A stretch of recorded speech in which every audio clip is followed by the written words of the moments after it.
Hi, welcome. Welcome across the Western world. We'll have more of the Eastern world with us tomorrow, but the Western world, good to have everybody here.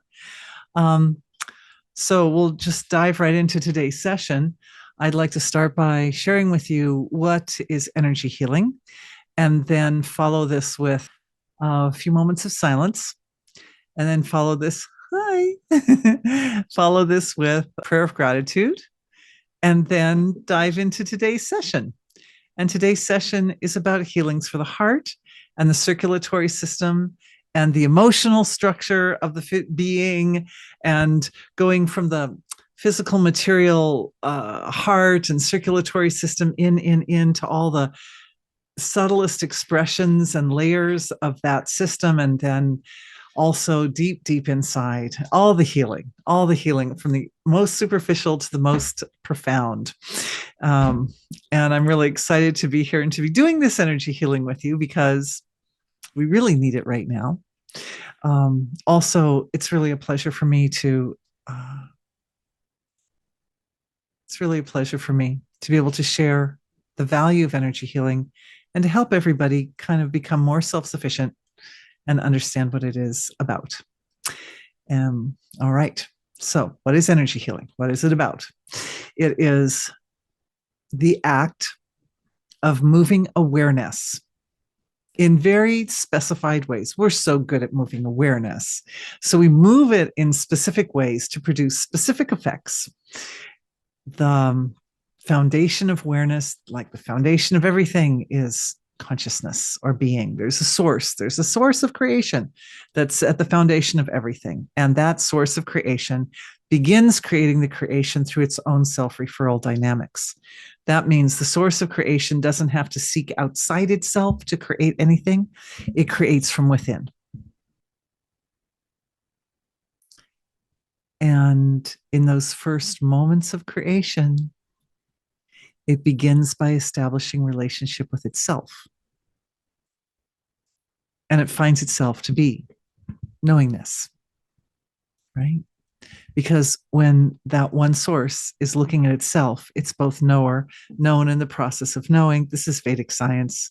Knower, known in process of knowing. And what the process of, so you've got the knower here and you've got the known over here, and then you've got the process of knowing in the middle. And the process of knowing is knowingness. And the knower realizes it's knowingness. And so both the known and the knower are experiencing themselves as knowingness. So it's really one thing.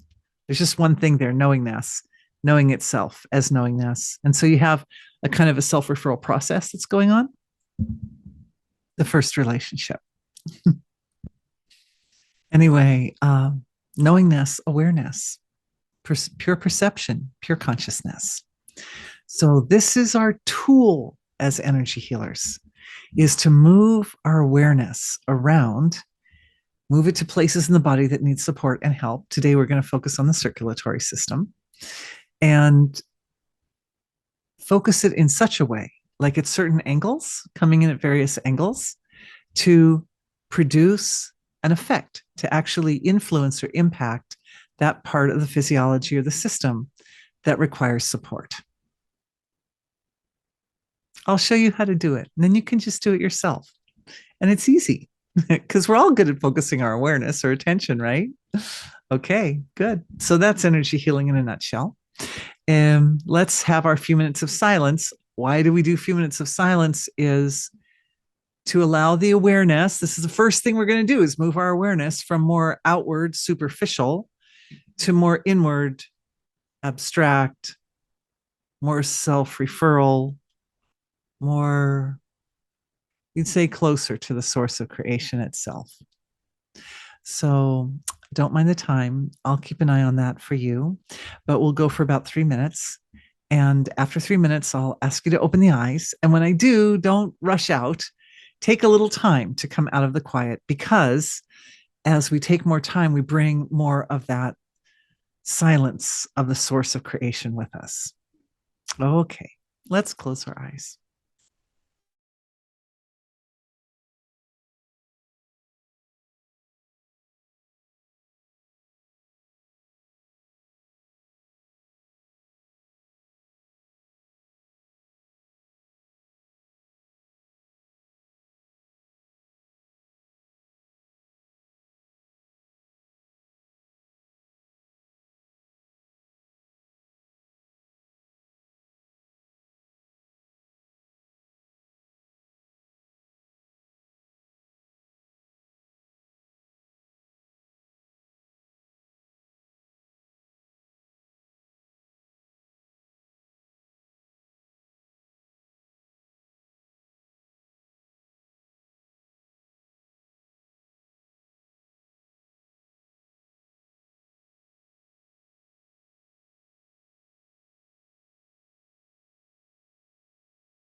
All right.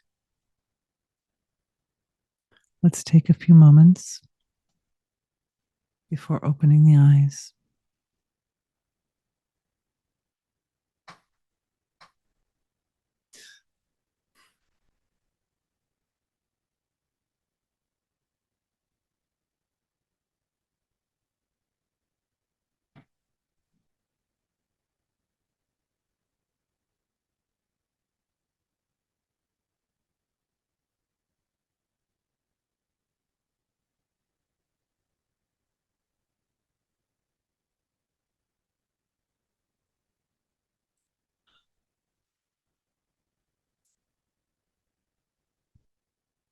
Thank you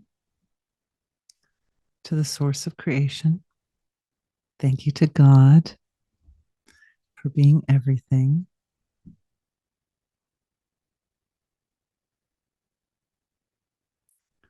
For being us as individuals, and for being the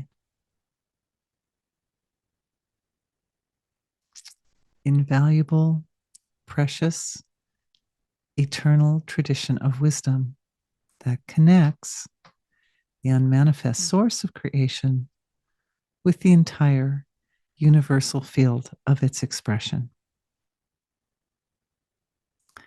Thank you for this webinar, and may this webinar be useful and valuable, and may it stand as a moment of great healing transformation for everyone here. Thank you to all of you for being here. Thank you for the opportunity to be the voice of this webinar. I feel that the work that we do here, the healing work, isn't really my work. It really is thy work. It's really the work of the divine coming through all of us. And each one of you who is here contributes your awareness. And it's that contribution of awareness that brings the brightest light, right? So many physiologies and the senses of perception coming through the physiologies, and we all shine the light upon the topic at hand. And with greater light, then everybody sees better, everybody sees more clearly, and the deepest, most profound healings can come forth. So thanks for the opportunity to be here and part of that.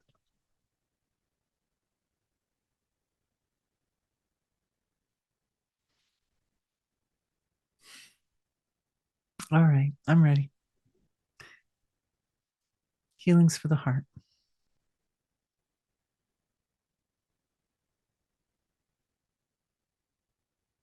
In the silence, the mind settles down. When the mind settles down, awareness is not distracted by thoughts. When the mind is not distracted by thoughts, awareness can find its way into the pockets of deep wisdom that reside in the heart. Of course, awareness can find its way all the way to the silence, but you find your way into the silence, and it's silent, and there's no thought.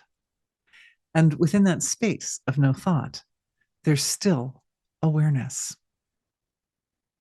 And the awareness can then move to the more quiet forms of intelligence that reside in the body. Silence and intelligence. So even though we just had our 3 minutes of silence, now that I'm bringing to light what happens when the mind settles down and the quietness comes, that awareness can then hear the very fine impulses of the body. The body's full of intelligence. The intelligence of our body is divine. Like the intelligence of our body created our bodies in the first place, in the womb, right? In the womb. In the womb, what tells the cells how to form themselves into a body? Intelligence. Intelligence tells the cells. And intelligence shows up now that we know, thank you to Dr. Michael Levin, for any of you who are familiar with Dr. Michael Levin and his brilliant work, the intelligence shows up as electromagnetic frequencies, essentially, electromagnetic energy. And the little conglomeration of cells in the womb has these little impulses of electromagnetic energy moving through them that tell them, like, you're going to be part of the head of the body, and you're going to be part of the feet of the body, and you're going to be part of the inside of the body, and you're going to be part of the outside of the body, like that.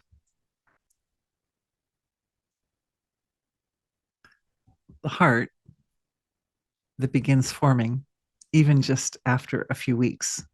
What, 28 days or something is it? I think. I'm not a doctor, but I think it's around 28 days. But I am a mama, so I've heard a few things. Anyway, yeah, the heart starts beating pretty early in the first month.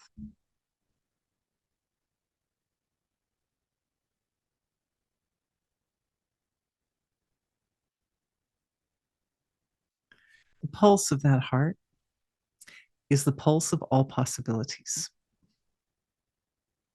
It's the pulse of your pure potential, your potential as a being in this life. The heart pulse sings the song of that potential, your pure divine potential, your potential to live a life where every experience continues to bring you closer and closer into an intimate relationship with the Creator, with God, with the source of creation.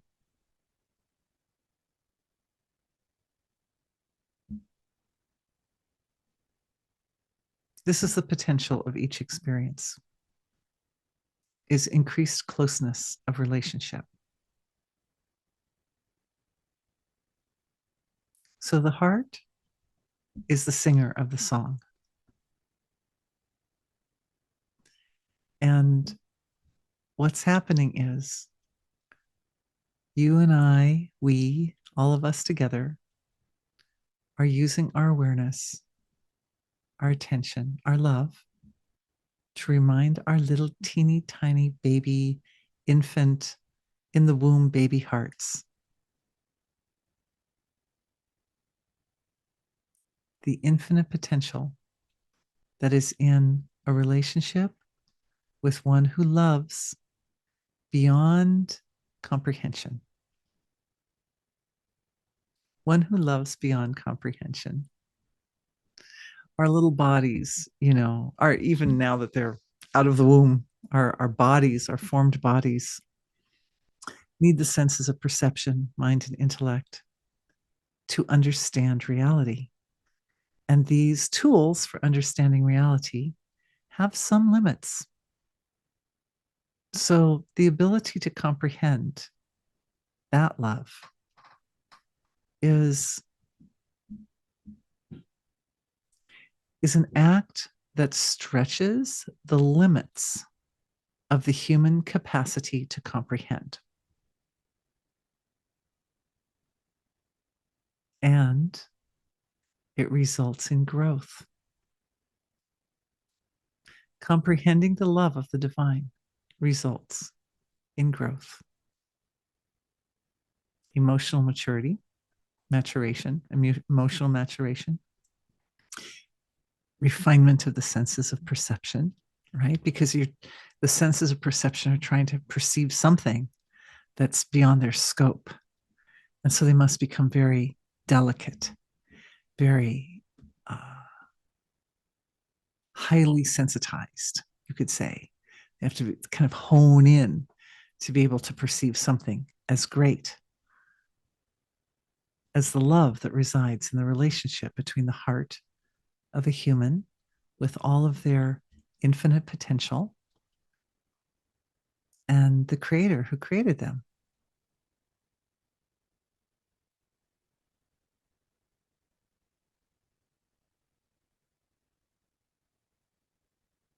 when the mind settles down and the thoughts become quiet, you can feel it here.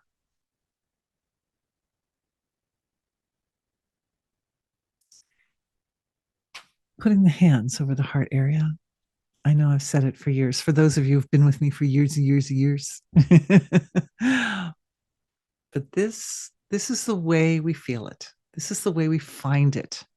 This is the way we find that love, because it resides, the way the nervous system is structured in the chest is such that it makes this area of the body the most useful tool for understanding that relationship, that fundamental first and also last eternal relationship between us as individuals and the divine. The senses of perception, they're okay, right? Like take sense of sight, for example. You can see something beautiful, or you go out in nature, we go out in nature and we love to stand by the beach and look out at the ocean, or in the mountains and look off at the beautiful vistas of the layers, how the mountains go out in layers like that. It's beautiful, and there's visions like that inspire awe, right? Because the creator created those mountains and that ocean and all those beautiful places, or even human creations that are exquisitely beautiful, like amazing artwork or incredible architecture or whatever inspired expression there is. The face of someone you love dearly. That's beautiful.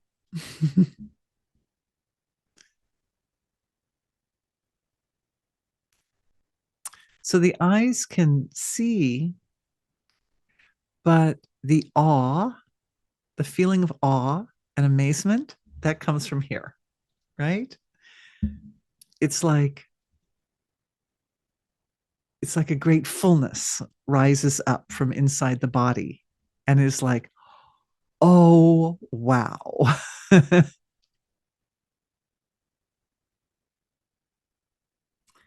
And the richness and depth of that experience, of course, is based on the wiring of the nervous system down in this part of the body. So I was thinking it would be good at this point. I almost said this a minute ago, but let's try it now. So we're just going to take a couple of seconds this time to close the eyes and just gently, very ever so gently, as you close the eyes, notice how the mind becomes a little quieter and the awareness can move down into the chest area and feel the sweetness that exists within the whole energy, the nervous system, the way it's wired in the chest area. We'll just take a moment. You don't have to take time to come out or anything. We'll just take a moment. If it helps to put hands over the heart, you can do that, over the center of the chest.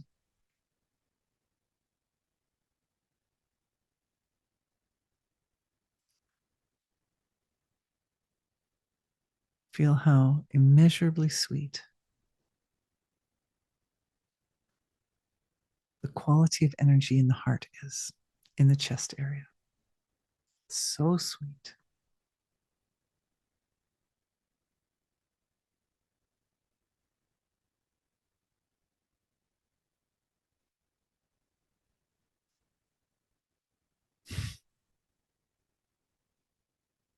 This is your essential self.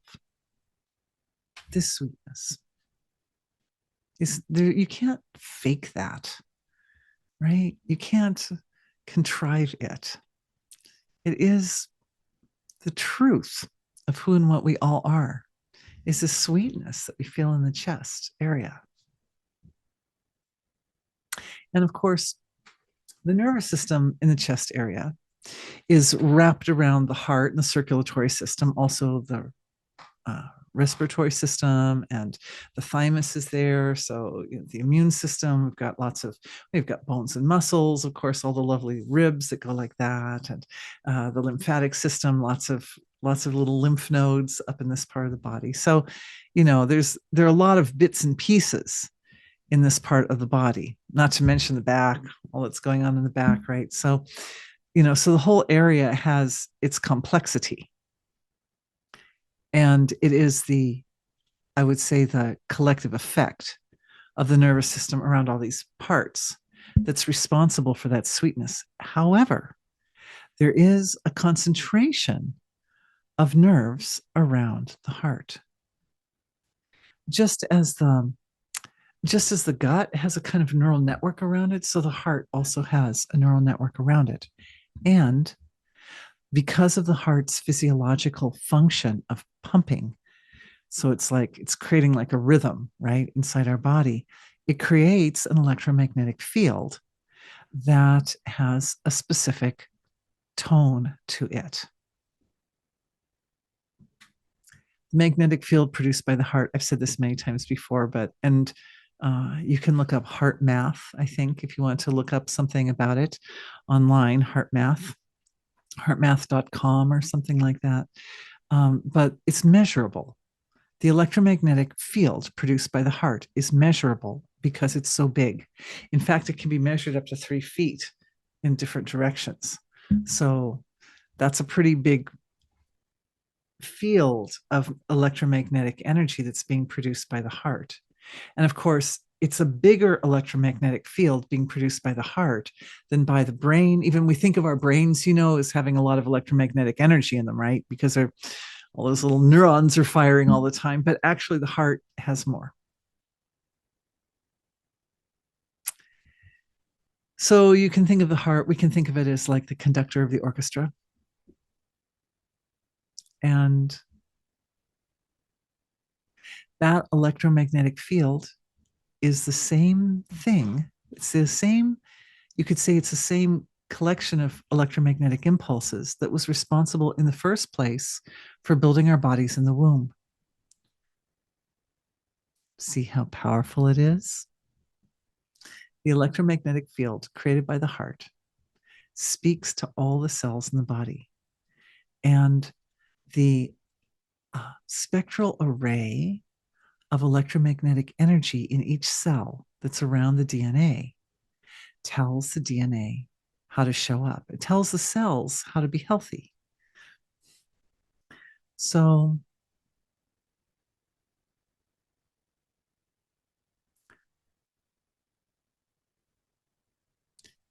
the sweetness of the heart is important. And the way it knows itself, its own self-structuring, the softness is important. I hear that. I know you're going to ask me to do a healing, aren't you? He didn't even have to ask. He was going to write me a note, but I heard him getting ready to write me a note. And I thought, this is healings for the heart. So it should be nothing but healings, really. Let's nothing but healings. All right.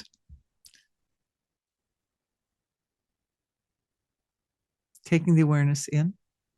Can you see it quiet down my mind, right? It becomes completely silent.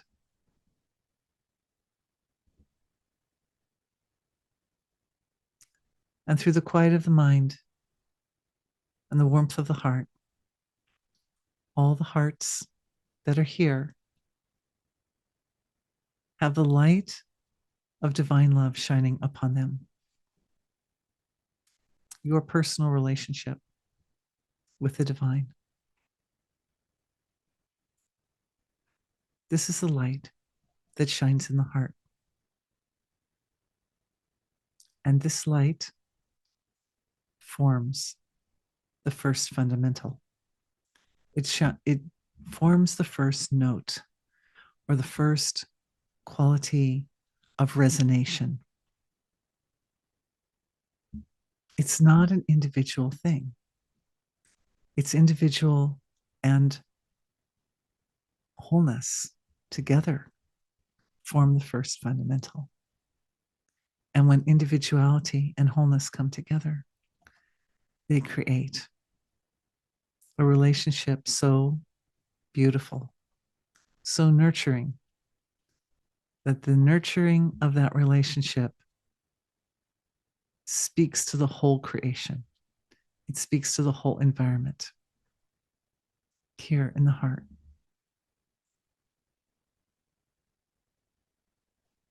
This is the first relationship, the first and the last, the first and the foundation of all the relationships in between is the relationship that we each share as individuals with the divine. It's a download.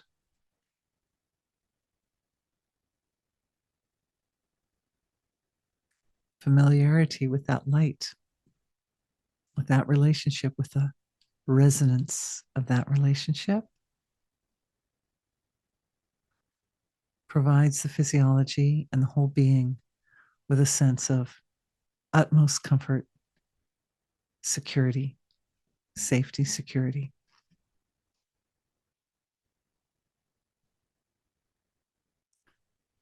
More importantly, it brings every part of oneself, every piece. You can feel it's like gathering all the parts of the self, everything you know yourself to be, and including all the parts that don't feel whole, all the parts that feel lost or separate. These are also loved. They're also embraced in the love of the divine.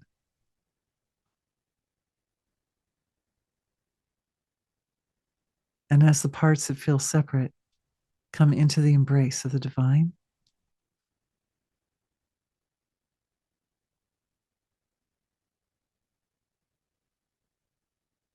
they move.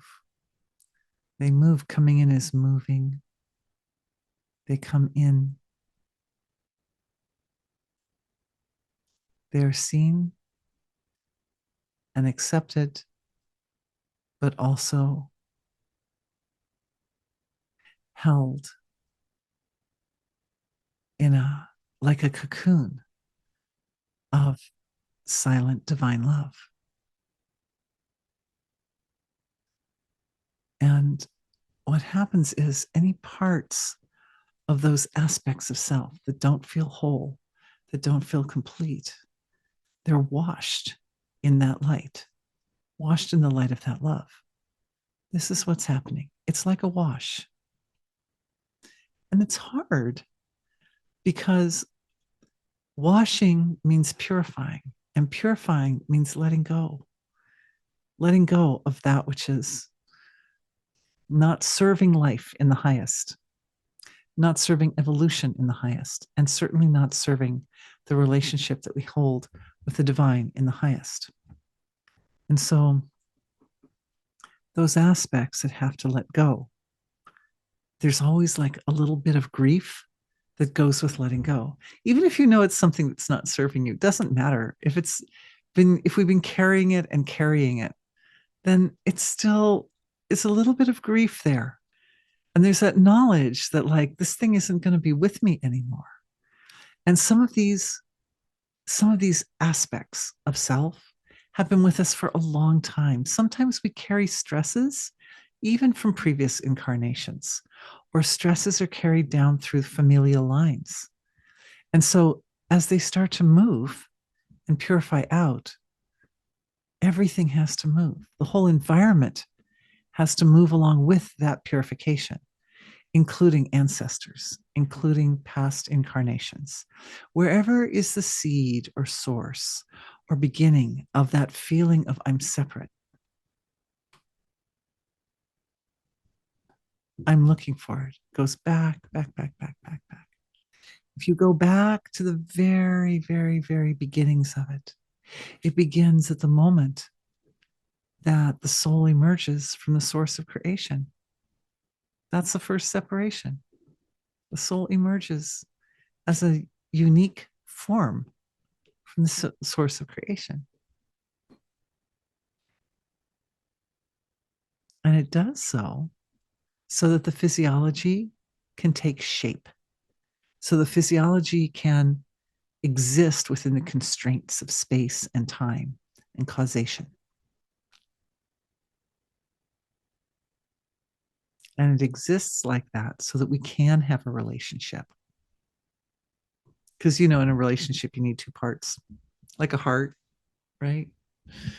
Like it's as the mind and being settles down, we realize, oh, well, I'm really just one with the whole creation. I'm one with the divine. I'm one with the source of creation. But as awareness bounces back out to the surface, we realize, yeah, but I live in this body, and my body, my precious body, which is made of divine materials, made of stardust, is unique in itself. Like I'm sitting over here in Iowa and you're sitting somewhere else. Some of you are also sitting in Iowa, but in a different house than the one I'm sitting in. So, I mean, we have our superficial form, which is individualized and unique. And that provides a point of reference for a relationship, as in two parties like knowing each other. In this case, we're talking about the relationship between ourselves as individuals and the divine, right? God knows. And we're created by the divine. We're created from the source of creation, so that the source of creation, rather than merely having a relationship with itself, knowledge knowing itself is knowingness, knowingness knowing itself is knowingness, because that gets boring after a while, right? The source of creation is like, okay, I got that. So now what? So it creates these forms that are with our beautiful nervous systems that allow us to know, allow us to move our awareness around. So, with that relationship as the fundamental, with that relationship as the structure that supports transformation in the highest, in every part of the being, now we bring our awareness to the circulatory system. And putting the hands over the heart helps sometimes, because we have energy centers in our hands and in our fingers. And so we put our hands there, and the awareness moves into the area where we're putting our hands. We're used to that as humans. Wherever we put our hands, oh, well, that's where our awareness is, right? In the heart. Can you feel your heart? Feel your heart as a big muscle. It's a big muscle. It's all full of muscle tissue. And feel the tissues, all the different types of tissues. Some tissues are smoother, some tissues are more like, more muscle fiber, or more like the pleurisy coating around the heart, or the valves, a little bit harder tissue in the valves. And into the cells, all the cells in the heart. Can feel your heart as a collection of cells. There is an intelligence in the heart. When we go deep, deep into the heart, we find the intelligence is like an angel. There's like an overseeing intelligence for every organ in the body, and the overseeing intelligence for the heart is so innocent and so appreciates your attention. Where your attention flows, so the soma flows. Soma is the finest byproduct of digestion, that is a form of sweetness that is so fine that it nourishes the intelligence of the body rather than the grosser tissues of the body. Tom, we can send Soma. We'll send that link. I have a knowledge base. You can look at my knowledge base now while I'm talking if you want to, and look up Soma. It's alphabetical. Soma nourishes the intelligence of the body. So Soma is going in and nourishing the intelligence of the heart, because awareness is flowing in. And when awareness touches the intelligence of the intelligence of the heart thrills from the touch of your attention, from the touch of your awareness. It's a relationship. But it's an overtone of the first relationship. The first relationship is between ourselves and the Creator. The second overtone, the next overtone, is from ourselves to the intelligence of the heart. So this relationship references back to that relationship. The relationship between you and your heart intelligence references back to your relationship with God. Then God touches the heart through us. It's all part of the same structure. It's all part of the same system.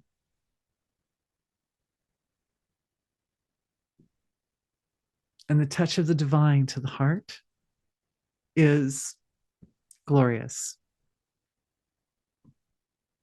It informs.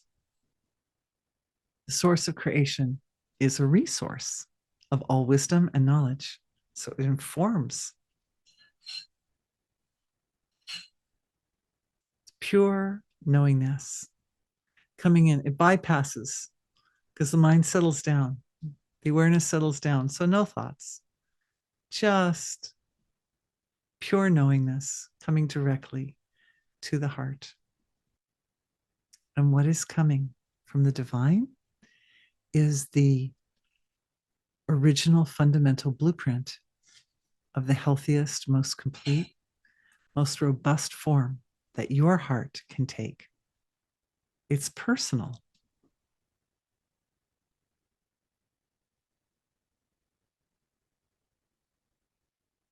And it comes through love. All healing is activated through love. Knowledge flows on the wings of love.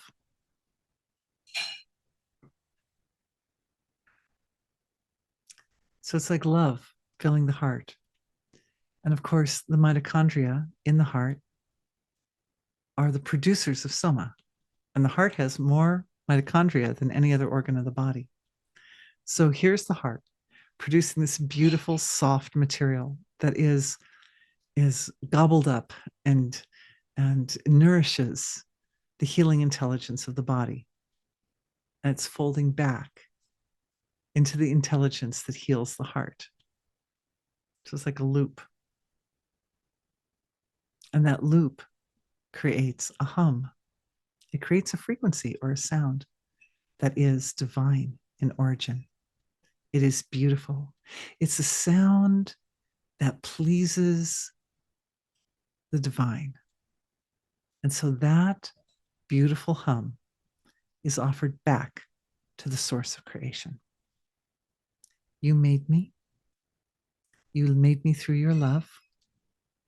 And through my love, I made a reflection of that divine grace. And I offer it humbly back.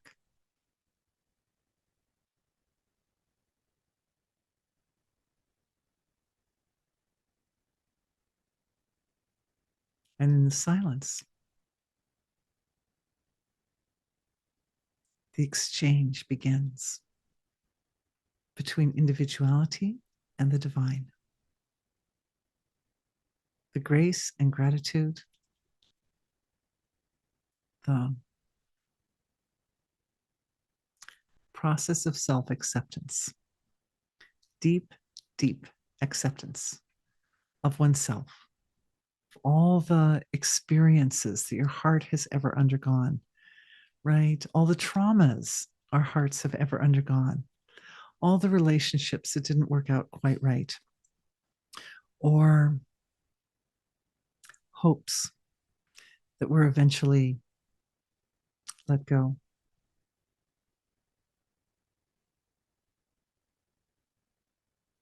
Grief purifies out of the heart. That's what's happening.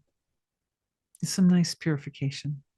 going on. And as I mentioned before, when purification happens, even though it's good, it it can be, it can have elements of like poignancy to it when purification happens. And the ability to respond to the purification process in a way that allows you to grow stronger through that process comes to the autonomic nervous system. Because it's our autonomic nervous system that either allows us to move gracefully through times of difficulty and challenge or seizes up and goes into fight or flight or freeze and fawn. So it's the flexibility and stability of the nervous system, and particularly the nature of the vagus nerve and the autonomic nervous system, that determines how we navigate through the purification process. Because it's the purification process that is the most challenging. That's when you have to let go.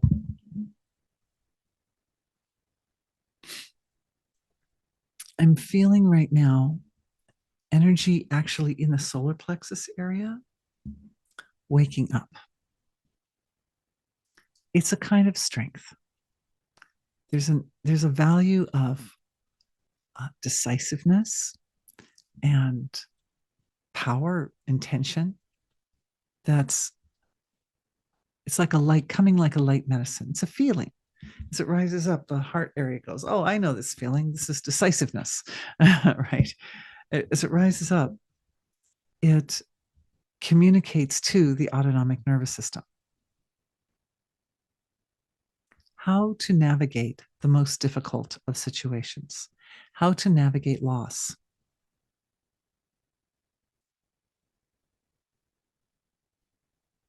How to navigate those moments when the sense of self has not stabilized sufficiently and environmental influences feel as if they're pushing you, pushing your sense of who you are into places that aren't very nice. This has happened to people. This has happened when we were young. It happens often to people when they're young. Not always, but, and God willing, not so much in the future. May all the young people of the world be blessed and protected. But we learn as we grow up in the material world, we get cues from the environment that help us define who we are as people, based on what other people think. And they'll say things, oh, you're a good girl, or you're a good boy, or not. Or I find you lovable, or not, or whatever.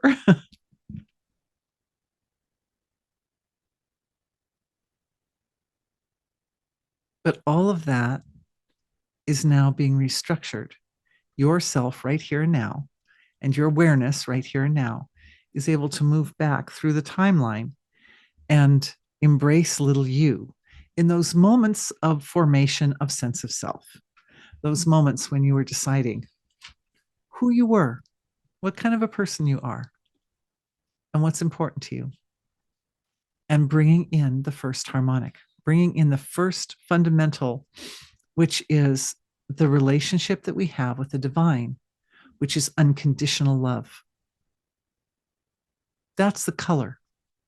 That's the defining note that puts all the other notes in perspective. So if someone brings you something from the environment that doesn't harmonize with that note, you realize, well, that's just a passing tone. That's just a tone that I'm sitting on for a moment because I'm going to get to a resolution. I really should have had my flute. Because I could give you musical examples for all this stuff, you guys. Music is so divine, is it not?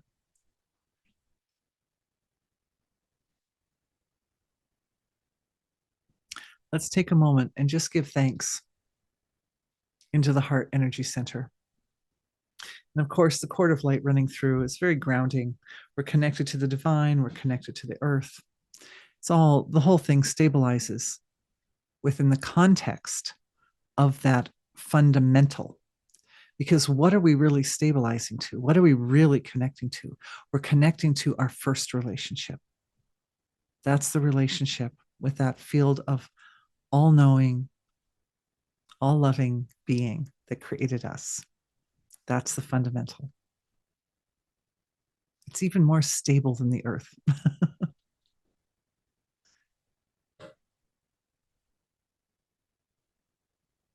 I'm noticing some energy rising up from the heart center and coming out through the senses of perception, and seeing how the first fundamental manifests through the outflowing of awareness into the environment.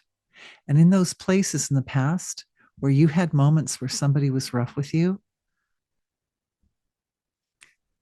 now that they can be seen as passing tones, now that those moments, now those messages that came to you from the environment that you were insufficient or not good enough or worthless or disposable, those messages can be seen as passing tones.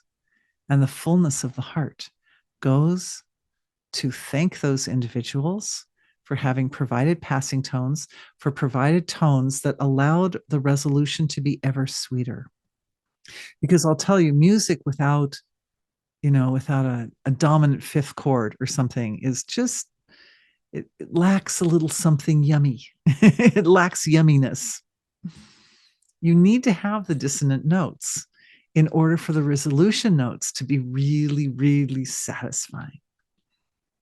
So we thank them, we thank those individuals, and we allow them to move along their way in peace, knowing that this relationship, this part of this relationship is done. You paid off whatever debt you needed to pay. You learned the lesson you needed to learn. You came through the passing tone to the resolution.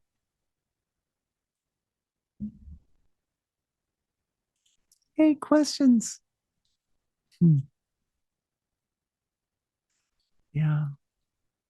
My flute's out there somewhere, but I'd have to stop and go get it. So maybe tomorrow I'll bring it in and we'll listen to some passing tones or something, or at least understand how the fundamental divides itself up as it becomes all the other forms and phenomena of creation that then provide a structure for any song. On that note, we're coming right into the ending part of our session, so I'd like to start answering some questions. The question is, can we do a healing for the heart's electromagnetic field? Is there a practice we can do on our own to strengthen and nurture it?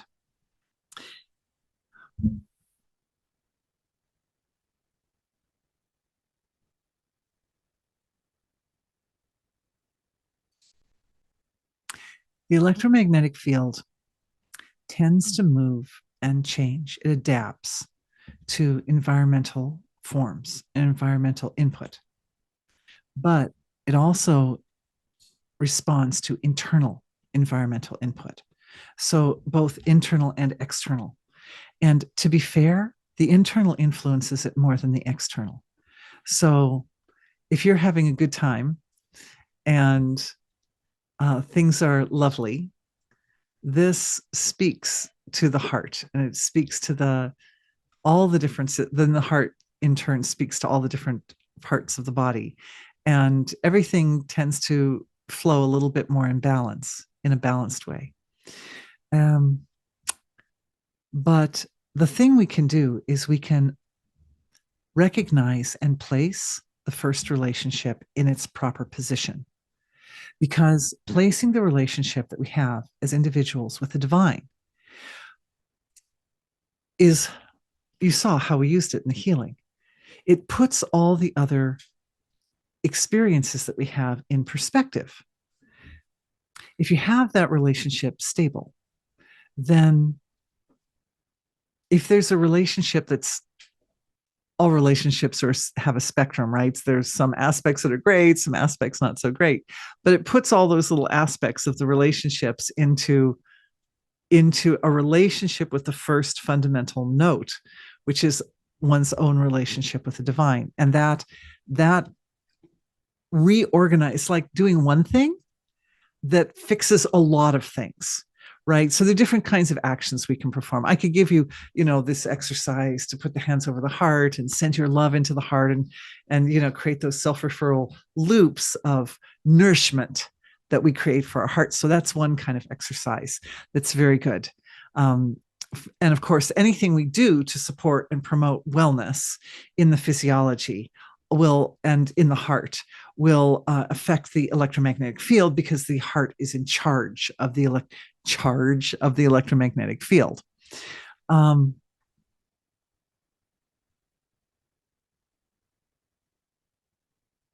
the most powerful thing we can do, some actions are more powerful than others, and that action of bringing awareness to the relationship with the source of creation is an action that provides you with resources to navigate through the most difficult, challenging situations.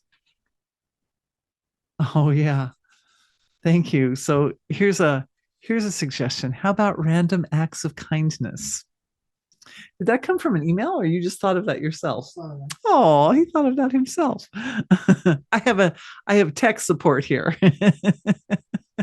But it's true that anytime we perform any action, even simple actions, any actions that are kind, and at the same time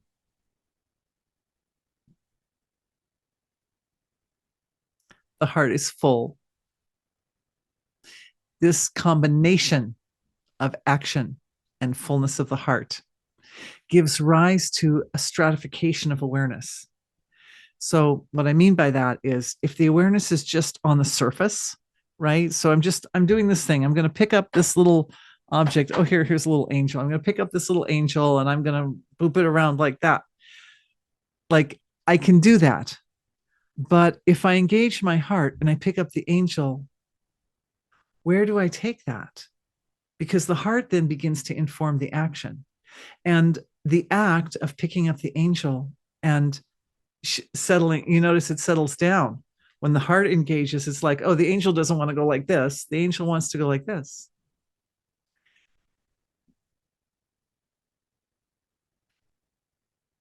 The sweetness of the heart that becomes part of the act of holding the object.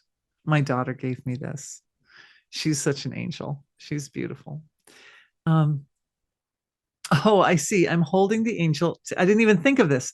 Look, I'm holding the angel in the same position to my body that the angel is holding the heart to her body. Can you see that? There's the angel holding the heart. I didn't even think it, but my heart knew it, right? So when I engaged my heart in showing you the angel, all of a sudden something was created, like a fractal in form, right? Because I'm holding the angel in the same spot that she's holding the heart. So it's like, right? Like a mirror that reflects. So when we engage the heart at the same time that we're performing action, even if it's just like a stupid little action or just a silly little action, it creates a stratification within the field of awareness, so that awareness begins to see not just what's happening on the surface, but also what's happening deeper inside. And for all of you who may have been wondering, that little thing, like, there was another object here I could have picked up. But ironically, this also had an effect at a deeper stratification. I'm just telling you what happened. Is like, there was seeing it, but then there was seeing, oh, it's multidimensional. And then there was also seeing, because my daughter was an angel and she gave me this angel out of love, that using the angel in the workshop at this time communicates something to me that helps my heart change a little bit to improve my relationship with my daughter even more. And that was the deeper level that y'all may or may not have seen, but that was also going on at that moment, that I had that moment of synchrony, when it all started to gel together and make sense. So it's a self communication, random acts of kindness, self communicate, the softness and the indescribably or almost unknowable uh, profound nature of the love that the Creator has for us. It gives us a chance to express that through action. To whatever degree we're able to recognize the profoundness of the action. And when the action's done through love, the love helps to open the channel so that the awareness isn't just on the surface of what you're doing, but the awareness is also at a deeper level. It sees sort of connections to other things, right? And because that's what love does, it connects us. And then also, when the mind settles down, it goes all the way down back to the source. And the healing emerges. There was a little healing between me and my daughter. Isn't that sweet? And we have a pretty good relationship, um, but we're both growing all the time. So it keeps going and it keeps healing deeper and deeper. All right. So thank you for that question. And her second question is, there's some relationships that are so painful that I can't bring myself to do the Sacred Gardens of the Heart exercise. Tom, can we send also Sacred Gardens of the Heart? That's another entry in the knowledge base, is Sacred Gardens of the Heart. Can you suggest something else we can do to become more heart-centered in such relationships? I'd like to experience more emotional integrity and be able to stand more in my own presence. And that's where bringing the perspective of your relationship with the divine into that relationship and looking at it through the lens of your own relationship with God helps. Because some relationships, to be fair, some relationships aren't even meant to heal in this lifetime. Some relationships we came into the life and we chose people we really, really, souls we really, really, really trusted would be the ones who would bring us the most difficult experiences. And as you know, relationships are a two-way process. So unless the other individual is willing to do their part of the work, you can only do so much. And that's why your relationship with the divine is important, because if you look at that relationship and you say, look, I've done everything I can do. Like, what more could I do? I've done it all. I was loving to that person and forgiving, and I love them anyway, in spite of the pain that they created in my world, and so and so. Then it comes to the point of, well, then you have to decide how close you can be to that difficult person. If they're really, really difficult, then you can't go very close to them. I have somebody who I love very, very much, very, very close, and I don't see them and I don't talk to them. Because they cannot do their side of the work. They cannot. And so it's better to just love them from a distance. And when I love them from a distance, I continue to evolve and the heart continues to grow and become more and more refined. And my relationship with the divine continues to grow and evolve. And eventually, at some point, when that relationship is ready to resolve, that individual will have a change of heart. But my job is not to make them have a change of heart. I hope that helps. At least it allows you to be at peace with your side of the relationship. One beautiful woman sent me this amazing thing. She sent me a mantra for the heart, and this is out of the Vedic tradition. She also sent me a mantra for the heart from the Buddhist tradition, but I don't see it here. So I'll just share with you this mantra for the heart from the Vedic tradition. First, I'll say it in Sanskrit, and then I'll tell you what it means. Atma Hridaye Hridayam Mai Aham Amrita Amritam Anandam Brahmanandi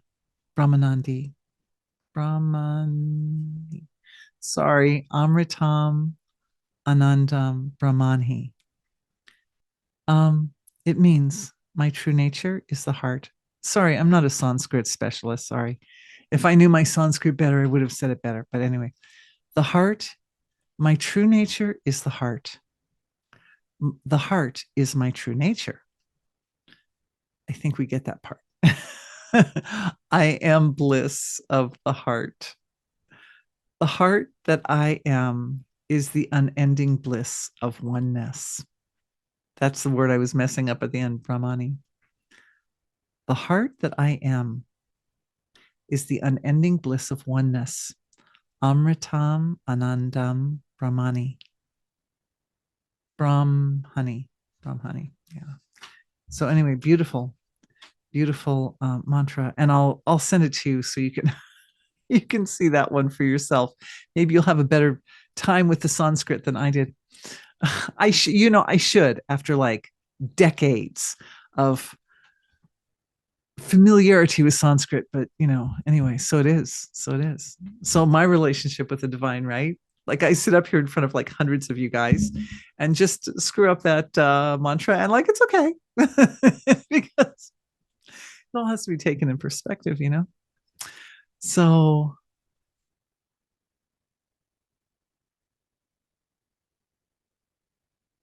so one lady is saying that she's in India and she's coming from the Mahavishnu Sri Krishna more Sanskrit words, Anandapuram temple. No, I pronounced that right. Um, she's coming to this temple even as we speak. That was just a few minutes ago. It was about 10 minutes ago. She was coming to this temple that's for Krishna, I guess. It's, yeah, very beautiful. Anyway, she's sending her love to everyone from a Krishna temple in India. Thank you, sweetheart. Thank you for your beautiful heart. Here's a question. If a person has anger toward God for creating suffering in their world and other persons' world, how then can one access that primal connection with God that heals? Oh, that's such a great question. I absolutely love it. It's really, really common for people. It's really common for people to have this experience. That's why I appreciate your question.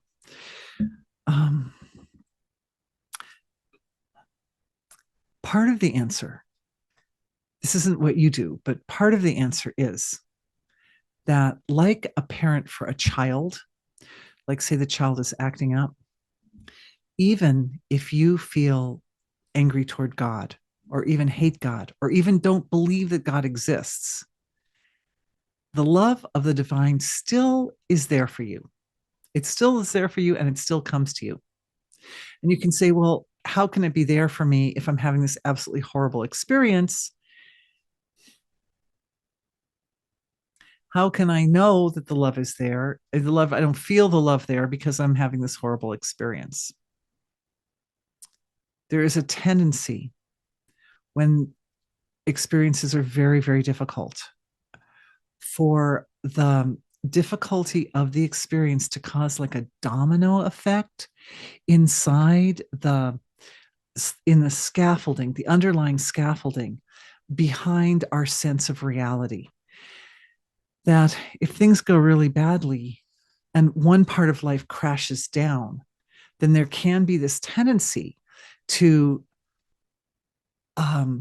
extend the experience of the crashing down to like other areas of life too. So like everything crashes down, everything crashes. Ultimately, what tends to happen is a crash like that. And that's the kind of crash that will cause a person to really question their relationship with God. I know, because I've been there. I was in that space. I was like, what the heck happened to God at this moment? Because everything is such a mess. But those types of experiences only come up. They tend to come up. And I've seen it not just for myself, but with other people as well. Right after they're preceded by a period of amazing grace. They're preceded by a period where you are just so good because you have grown and you became more yourself and more yourself and more yourself. And you come to a point where you're really flowing. like where you're able to do phenomenal things. Like for myself in my 40s, I was just like, I was such a superwoman, such a superwoman on every level, on every level. Everything was just like phenomenal. But then what happened was my consciousness expanded a lot because I was doing so good. My consciousness became really, really big. And when it became really big, the creation, think of the karmas. It's karma. It's karma that starts to give rise to that situation where something collapses and then that causes something else to collapse and something else, and it just collapses all the way down, and it gets down to the divine. It gets down to your relationship with God. It's like, well, the whole thing collapsed, so to heck with that, right? So the karmas that are farther away are older because the every impulsive life force that we put out goes out and it touches things close in our environment and it comes back to us, right? So you live with your family and you say something nice and then they respond. But over time, whatever you do goes out further and further and further.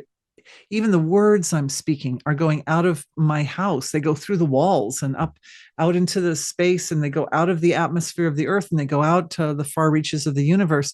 And off of every object, they reflect back to me somewhat. Now, the objects in my immediate environment, it's a big, loud, clear, obvious reflection, right? If I put my hand on the stove, it burns. Like it's really obvious. But the reflections that come from further out tend to be more abstract or subtle because they're bouncing off of things like stars and things, some objects on the opposite side of the earth or whatever, like faraway planets and stars and faraway things. And so it takes time. It takes time for those karmas to go all the way out and come bouncing all the way back. So what it means is the karmas that are older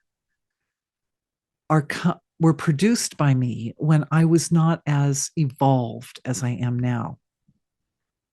The bigger ones that are coming from, that are bouncing off of big things like planets and stars are big old karmas that are rougher, and the karma will come back and it's like, well, I don't feel like I deserve that because when you first did the action, you were, in a lesser state of evolution. And now you're in a greater, you've learned those lessons, right? You're in a greater state of evolution, but here comes this karma barreling back at you from the distant past. And does it come to you or do you come to it? My experience is you come to it because as consciousness expands, then it bumps into those karmas that are further away. And you could say, well, you could look at it from the perspective of, well, God or the universe looks at you and says, oh, look, she's grown so much. Look how evolved she is now. Well, she can handle this karma. But really, I think it's more of just a mechanical thing. I think that the awareness expands and it reaches out to bigger and bigger levels of creation where karmas that are older reside. And so we find ourselves as we evolve having to deal with returns on actions that were performed further and further into the annals of history. And at the earlier places, at those times long ago, we just weren't as evolved as we are now. We were more like,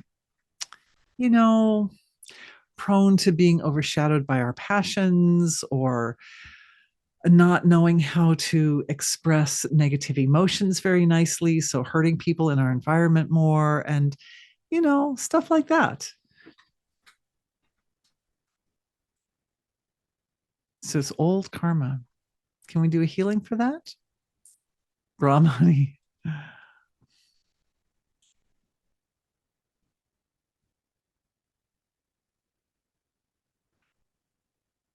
I can feel a healing in my heart for this thing. And it's really, really, really, really abstract. But it is such it feels like a richa. It feels like an impulse of pure intelligence rising up from the source of creation that reveals the structure of the whole situation, reveals the whole structure. You can see how beautifully balanced that is, can't you? That it's only when the consciousness is so big that then you have to deal with the difficult karmas. When the consciousness is little and contracted, it's just the immediate.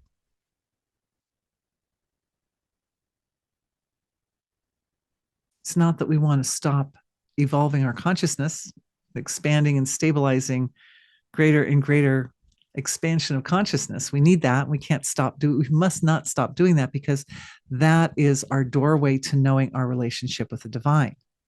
That's one of our doorways, right? Is expanded consciousness. But here's this, it's rising up. So it's starting to come out now. It makes sense. But the relationship with the divine is a spectrum. It runs across a spectrum from the experiences that we have when awareness settles down to the source of creation, and one experiences, oh, I am one with the divine, all the way to the surface, where the experience is, I'm a little person living in a little body with limitations and boundaries within the constraints of the laws of nature and space and time. And I don't know everything, and I can't do everything, and I don't know the future. And, I'm imperfect. Oh, see, I say I'm imperfect, and right when I'm imperfect, I have like a little burp comes. It's like so right. It's like right there. It's right there. And so that part of self also is responsible for a relationship with the divine. The part of ourself that where the awareness settles down and God and I are one, Mother and I are one, the divine and I are one. That's easy. But the relationship of from the level of my superficial surface self, my little individuality with all my limitations and boundaries, that is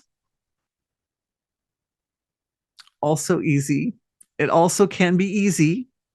It also can be easy. But has to be treated more like, to make that relationship robust requires something more like the way you would treat a relationship with a person, with somebody who's in your environment, right? As an individual to individual, something like that. And so it requires even though it's God, even though it's your relationship with the divine, it still requires you to do the things that you would do in a relationship where you cared about someone, to be charitable and understanding and compassionate and willing to make changes from our side to accommodate. Because God does ask people to do hard things. God asks people to give up addictions and to forgive people that they feel do not forgive them, and all kinds of things.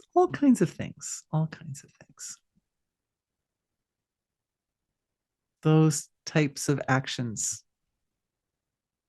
to say we're sorry when really we feel like the other person should say they're sorry.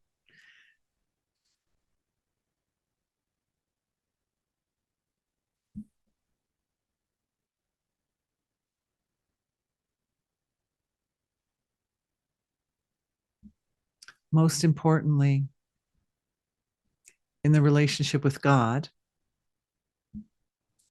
is to realize that at the individual level, we are very, very limited through the scope of, or the capacity of our nervous systems to understand, and our senses of perception. And so we're not dealing with a person. We're dealing with the creator, the one. And the solutions come from the one, just like the problems come from the one, right? Like the environment, like I was talking about the karma, right? Those situations can rise up, and they're coming through the interaction between ourselves as individuals and the environment. But the solutions also come through a really healthy relationship with the divine.